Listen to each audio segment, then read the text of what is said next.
we've got here is a 1973 r60/5, obviously a toaster tank. This is a bike that we just put together, have done some work on, but it is by no means restored. This would be a good rider for somebody that's looking for a project and a bike to fix up over time.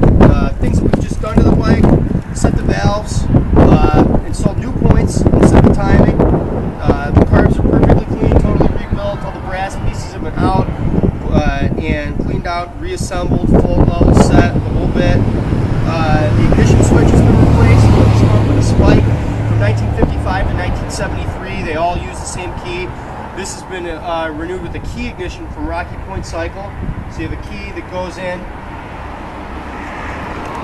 and then turns it on with the key switch instead of the spike.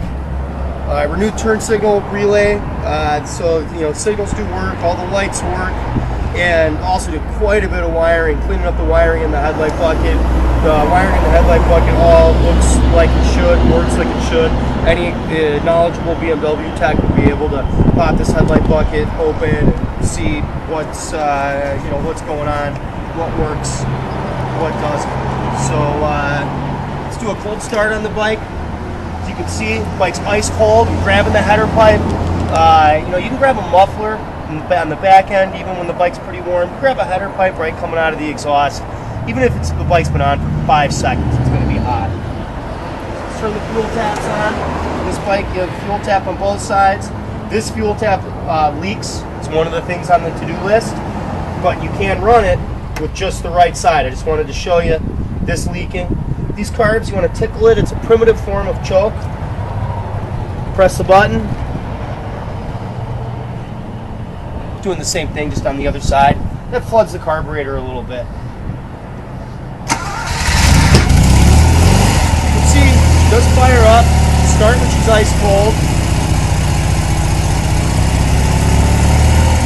So I'm going to turn that fuel tap off and shut her down. A lot of little things,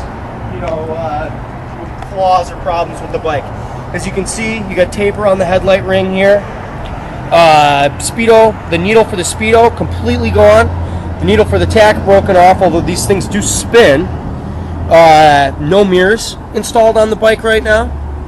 Grips are not original.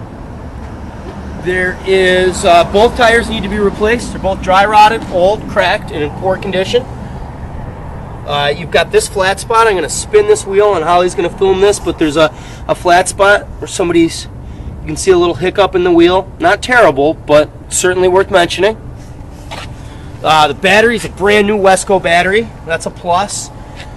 When Steve was adjusting the valves, in his opinion, there was not a whole lot of seat material left, and the bike will require a top-end reconditioning sometime sooner than later.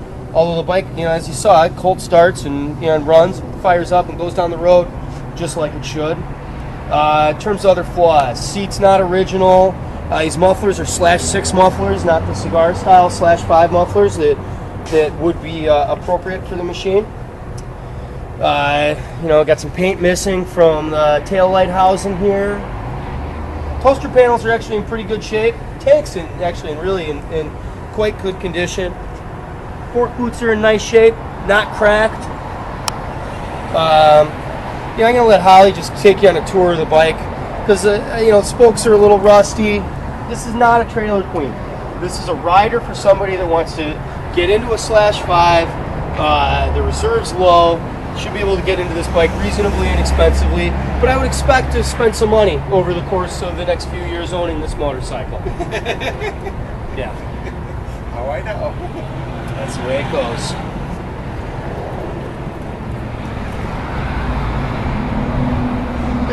If I were buying this bike, the first thing I would do is replace the tires.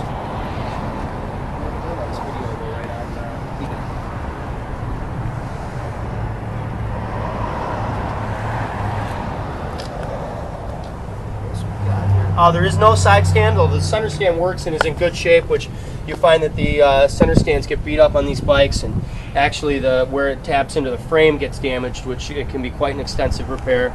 If you'd like to add a side stand, the brown's the way to go.